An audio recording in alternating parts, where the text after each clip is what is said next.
And some of you are watching this, and I'm going to encourage you again, because some of you are watching this. Some of you feel like your leader is picking on you. I hear it in the spirit. Woo. Some of you are feeling like my leader's always criticizing me. They always trying to find something wrong. And how come they don't see what this one is doing? And how come they don't see what that one is doing? Honey, I'm going to tell you something. When you are purposed by God, the first thing he's going to do is expose every area of your life. So you're feeling like that leader picking on you? No, honey. Actually, the leader got the soap and the wash rag and is bathing you. See, correction is the soap and the water. See, correction is that wash rag, and it's rubbing, and it's not going to feel good. But if you stick around long enough, that filth is going to be gone. And then the glory of the Lord can shine through your life. That's so, yes, your pastor might be picking on you, but you know why they picking on you? Because you're purpose and you're driven. You're supposed to go far. So I say, yes, bring it on, bring it on, bring it on. So stop being disgruntled. Stop bucking your leader. Accept it. Accept it. Because when there's purpose on your life, the first thing he's going to do is expose all the filth on you and in you. That's the first thing he's going to do. Because how can he birth you out? See, God is a God of order. Yes, God is a holy God. He's a pure God. So we come to him in all kinds of states and conditions. Okay? None of us have ever arrived nowhere we be in that perfection until we go into the heavenly realm. Okay? But the point is that when you come in and you coming into the kingdom of God, just see it as you loaded up with dirt. Come on. And now you just get into some water, the living water. And so now you coming from a place of filth and you coming into a place of living water. Well, you got to bathe in the water for a minute before the dirt can be gone. So that's what you have to look at it as. Some of us are trying to just get in there and run, and we still loaded with dirt. So this is the thing. Don't worry about who coming in behind you or who got the position or who went this way. And see, some of us are so closed-minded because we can't see past our church house. He said go out into the world. The last time I checked, the church is a hospital. The church is a hospital. How about you get off the table and let somebody else become a patient? Hallelujah. See, you only can be a patient for a season.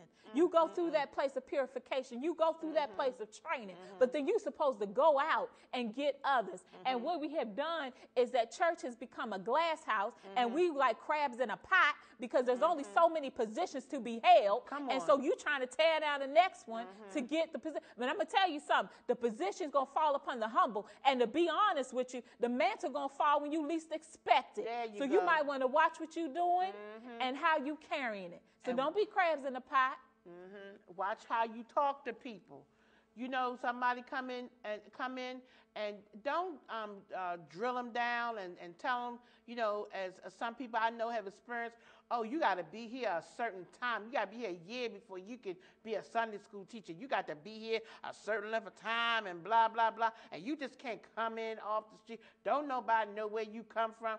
You know, when things like that happen or you experience something like that, all you do is say, Lord, I thank you. You are peeling off all that mess. You're peeling it off of me. And a baby does not like to get its mouth clean.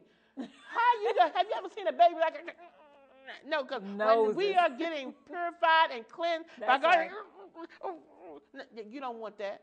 The baby turn his head all well, he's trying to move all around, but you know you all right in there because that's how God is. He right there. He's grooming you. He's pruning you, all for the ministry.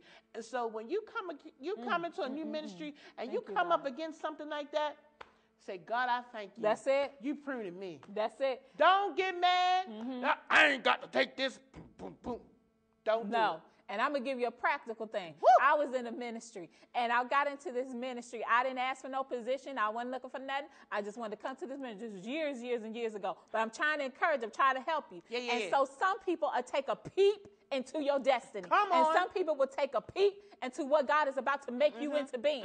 And so what they'll do is they'll try to block it. But I'm going to show you something about being humble and keep yourself in position. They decided, okay, we're going to throw her over there with the babies. We're going to put her with the kids. I came in. They knew the things that I had done. They said, no, we're going to put her over there with them babies. You know what I did? I worked out my soul's salvation. And I went and I taught them babies. And what ended up happening, they were doing that to say, okay, we're going to get rid rid of her because most of the worship services I wasn't even sitting on because I was the one doing children's church every week. I wasn't even getting breaks. But this is the point I'm trying to make. I stay faithful to that thing because no matter what man may do, no matter how man might try to set up and sabotage, God's going to get the glory out your life. And I'm going to tell you the practical thing. I didn't buck it. I took that position with gladness. And he will give you creative things. See, he will speak things into your spirit to do, things that you felt like you couldn't do. That was the first time I taught babies, and I'm talking babies. That was the first time I ever taught that low of a level. But anyway, to make a long story short, what ended up happening was the children's church grew the whole church. Woo! So I'm trying to make a point.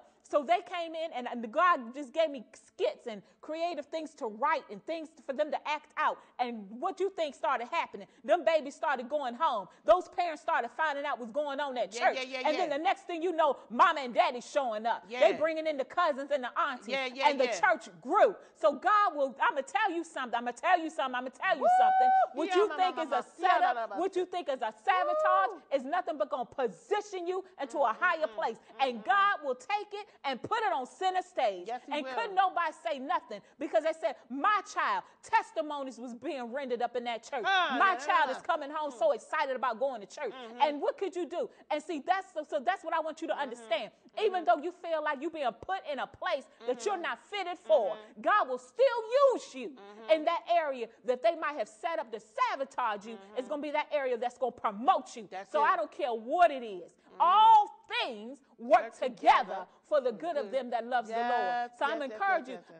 Why I gotta be the usher? I used to preach a lot, but they got me on. You better work it out. You better put them gloves on, pull your hair back, wear your uniform, gladly and proudly. Hallelujah. Because one Sunday could come and you could meet somebody at the door and walk them right to Christ. Right on the door. So you take that place that you're given because God is going to get the glory out of it. Are you in position? Are you in position? It's not just your physical presence. Are you positioned within your spirit? Are you humble within your spirit?